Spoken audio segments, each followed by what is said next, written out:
My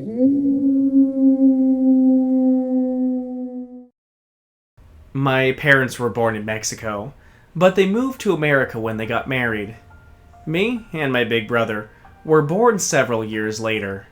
We live in a city in Arkansas now, where nothing ever happens. We have nothing to do during summer vacation, so our parents take us on a trip to Mexico to visit my grandma. One day, while in Mexico visiting, my mom wanted to take me around so I would get to know everything.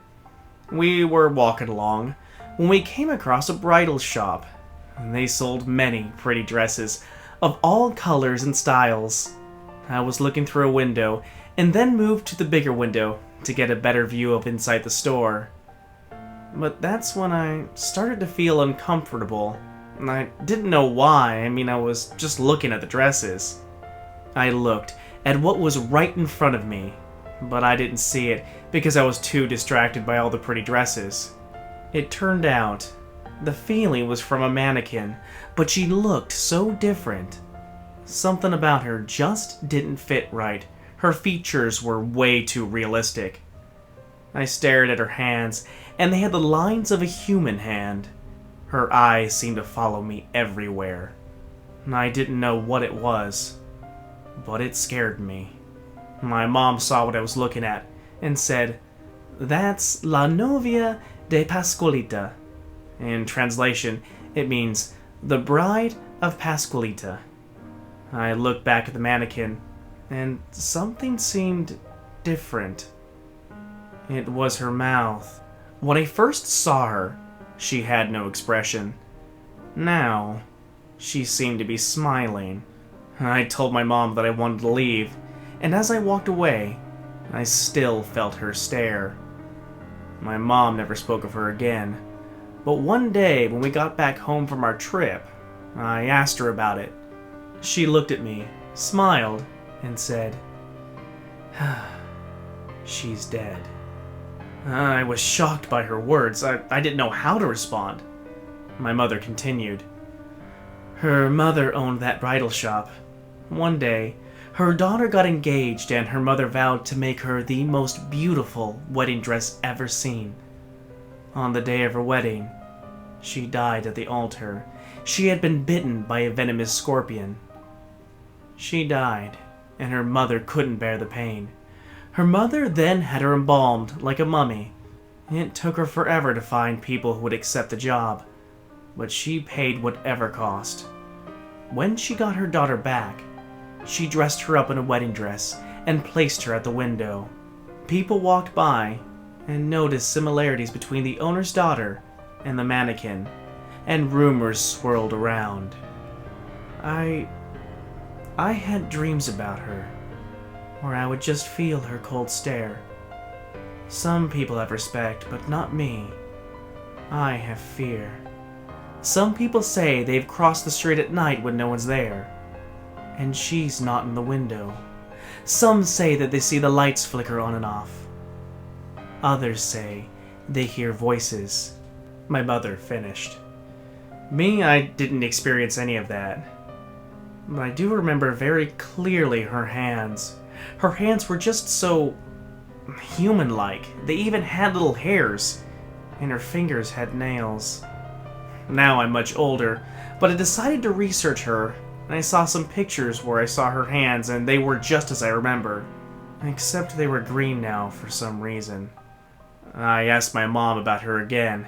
I didn't know if what she said was just to scare me. She told me that she didn't mean to scare me, but it was all true. That when she was a child, she would go up and touch her. They don't allow that anymore for some odd reason. Her skin is yellowish now, and her dress gets more modern with the years. Some say she smells weird. And now, they only let trusted employees change her. And some employees have even seen her wiping away her tears.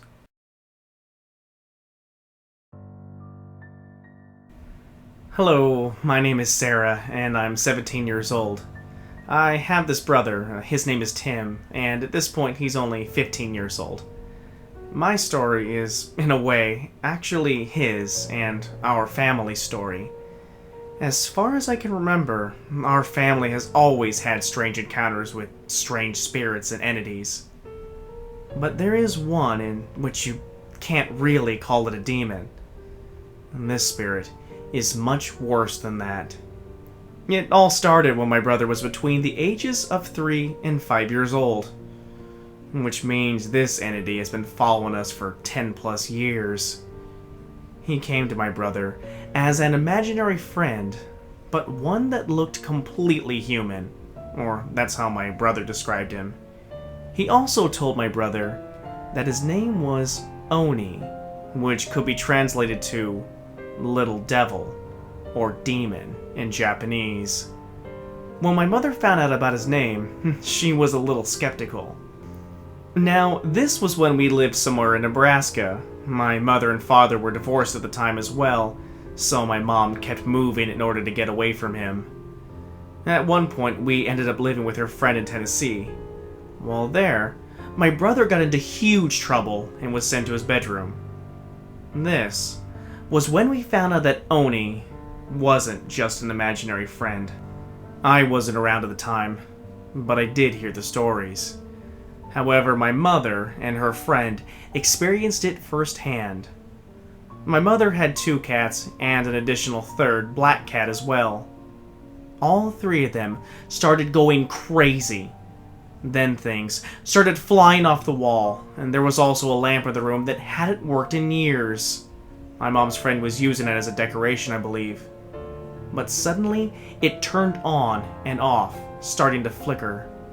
Afterward, my mother asked him if he knew anything about it, and my brother said, "I told Oni that I was mad at you guys, and to do something about it." My mother then made sure that Oni stayed away. But that wasn't the last we heard from Oni. About 4 years ago, from this day, he reappeared in our lives. Now, whenever we say anything about him, even if we use a code name, if we try to talk to any of our friends about him, creepy stuff happens in the area around us. Well, at least that's true for Tim and our older sister Emily. So the talk about Oni is kept to a minimum, unless we are far away from our houses. One time, though, a few weeks ago, there was a thunderstorm happening. A lot of my brother's friends were at our house, and he had a new friend, and I asked him if he believed in ghosts. I then proceeded to tell him about Oni. But before I could start, the house started growing really hot, and I started to get really freaked out for no apparent reason, really. I'm deathly afraid of thunder, and I love being inside. But at that point in time, I would have rather been outside in the rain than inside with whatever was making that house heat up. But it just goes to show that even after all these years, Oni, or whatever his real name is, has not loosened his grasp on our family. And he probably won't until he gets what he wants, which nobody knows what that is.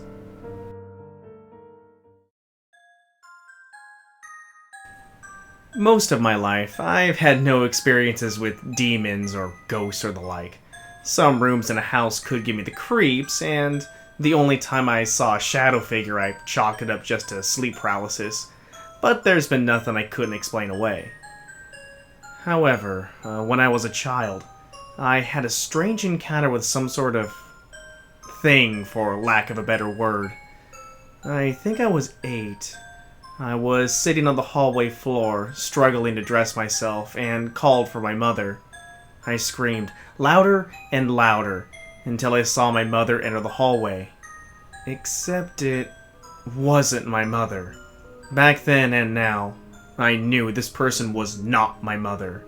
But no one other than my parents and myself were in the house. No guests.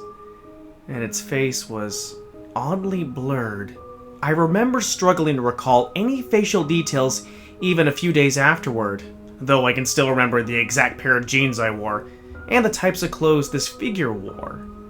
This figure looked and said to me, "If you scream loud enough, blood will come out of your mouth and make faces on the windows." I looked behind me into my bedroom, where there were 2 windows, and looked back. but the figure was gone. As ridiculous as this is to an adult, to an 8-year-old child, it's outright terrifying. I even had a nightmare about experiencing exactly that. Ever since then, I've never screamed. Of course I could and definitely would yell, but never so much as strained my throat during my childhood. I doubt it was a dream because I could always tell the difference between a dream and reality, even while asleep. If I couldn't tell in the dream, I always could once I woke up. Things feel different in dreams than in reality to me. It's hard to describe. And that moment never felt like a dream. But dream, familiar, demon, whatever it was, it certainly scared me from screaming too loudly. Thankfully, that was my only hard-to-explain experience. If I had more, or worse, I can only imagine the impact they'd have on my childhood.